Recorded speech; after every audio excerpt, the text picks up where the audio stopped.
അമ്പലപ്പുഴ കരൂരിൽ വിജയലക്ഷ്മിയെ പ്രതി കൊലപ്പെടുത്തിയത് അതിക്രൂരമായി. വിജയലക്ഷ്മിയുടെ തലയിൽ 13-ലധികം തവണ ജയചന്ദ്രൻ വെട്ടി.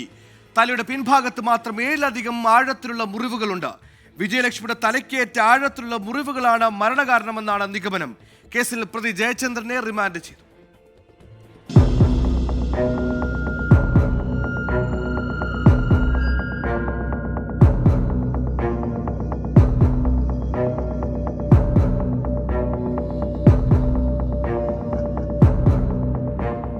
അമ്പലപ്പുഴ കരൂരിൽ വിജയലക്ഷ്മിയെ പ്രതിയായ ജയചന്ദ്രൻ കൊലപ്പെടുത്തിയത് അതിക്രൂരമായെന്നാണ് പോസ്റ്റ്മോർട്ടം റിപ്പോർട്ടിലെ പ്രാഥമിക നിഗമനം.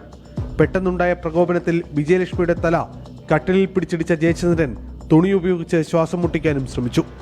വിജയലക്ഷ്മി അബോധാവസ്ഥയിലായതോടെ വെട്ടുകത്തി ഉപയോഗിച്ച് വെട്ടിയെന്നാണ് ജയചന്ദ്രന്റെ മൊഴി. വിജയലക്ഷ്മിയുടെ തലയിൽ മാത്രം 13-ലധികം തവണ ജയചന്ദ്രൻ തുടർച്ചയായി വെട്ടി. തലയുടെ പിൻഭാഗത്ത് മാത്രം 7-ലധികം ആഴത്തിലുള്ള മുറിവുകളുണ്ട്. തലയ്ക്കേറ്റ ആഴത്തിലുള്ള മുറിവാണ് മരണകാരണമെന്നാണ് പ്രാഥമിക നിഗമനം.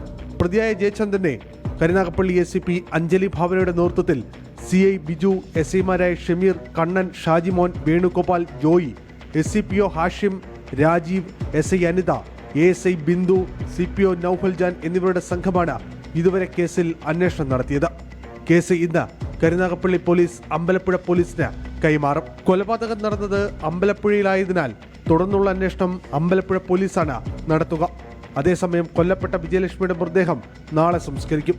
കൊലപാതകത്തിൽ മറ്റാർക്കും പങ്കില്ലെന്ന് കണ്ടെത്തിയ സാഹചര്യത്തിൽ ജയചന്ദ്രനെതിരെ പരമാവധി തെളിവുകൾ ശേഖരിച്ച് ഉടൻ കുറ്റപത്രം സമർപ്പിക്കാനാണ് പോലീസ് തീരുമാനം.